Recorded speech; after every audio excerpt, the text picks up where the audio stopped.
Salut à tous, c'est Thibaut et on se retrouve aujourd'hui pour une nouvelle vidéo. Aujourd'hui je vais vous présenter Magic Maze. Magic Maze c'est un jeu coopératif et de rapidité qui se joue de 1 à 8 joueurs à partir de 8 ans. Mais sans plus attendre, voyons donc tout de suite comment ça fonctionne-t-il donc. Dans Magic Maze, les joueurs vont incarner un groupe de héros qui a perdu son équipement. Et donc chacun des héros, que ce soit le barbare, la magicienne, l'elfe ou le nain, souhaite récupérer leur matériel avant la fin de la nuit.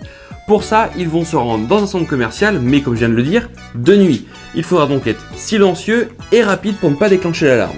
Chaque joueur va recevoir une tuile action qui va lui indiquer là ou les actions qu'il peut effectuer. Chaque tuile dispose d'une action mouvement. Le joueur qui est ici pourra déplacer n'importe lequel des pions parce que oui, dans Magic Maze, tous les pions appartiennent à tous les joueurs. Ce qui veut dire que chacun des joueurs autour de la table pourra déplacer n'importe lequel des personnages. Ce joueur-là donc peut déplacer tous les personnages mais uniquement dans ce sens-là, comme l'indique la flèche.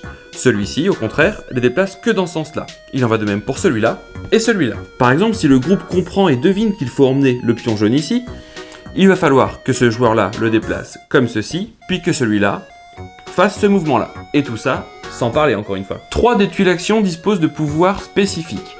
Par exemple, le joueur qui possède la tuile loupe peut révéler une tuile où il y a le symbole loupe. Ici, pour révéler une nouvelle tuile, il faut qu'il y ait le joueur jaune, car la loupe est jaune pour révéler une nouvelle tuile.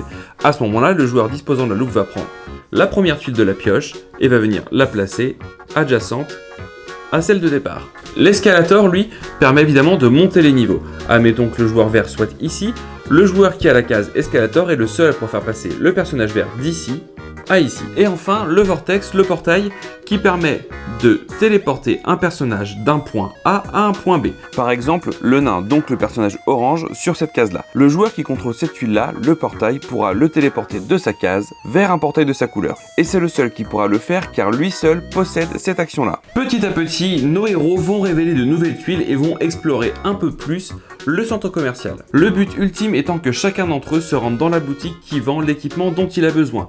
Par exemple, ici, le barbare jaune devra se rendre dans la boutique ici pour récupérer son objet. Bien sûr, ce serait trop facile s'il n'y avait que ça, je vous ai dit qu'il fallait faire vite car une alarme pouvait se déclencher. Au début de la partie, un sablier est retourné, c'est lui qui simule l'avancée de cette alarme avant son déclenchement. Le but est donc de récupérer les 4 objets de nos héros avant que le sablier soit écoulé. Mais à tout moment durant la partie, lorsqu'un personnage va se retrouver sur une case sablier comme ici, voilà le sablier, on le retourne, et ça peu importe si c'est à l'avantage des joueurs ou à leur inconvénient. Et à ce moment-là, les joueurs peuvent parler, c'est le seul moment de la partie où ils peuvent échanger en se disant bon bah il faut prévoir d'aller ouvrir là-bas parce qu'il nous manque quand même des choses à explorer, il manque par exemple la boutique pour le joueur orange, il va falloir que toi tu montes avec l'escalator parce qu'il y a que toi qui as le pouvoir, etc., etc. Une fois que tous les personnages ont récupéré leur objet respectif, ils vont devoir sortir du centre commercial, encore une fois, avant la fin du sablier.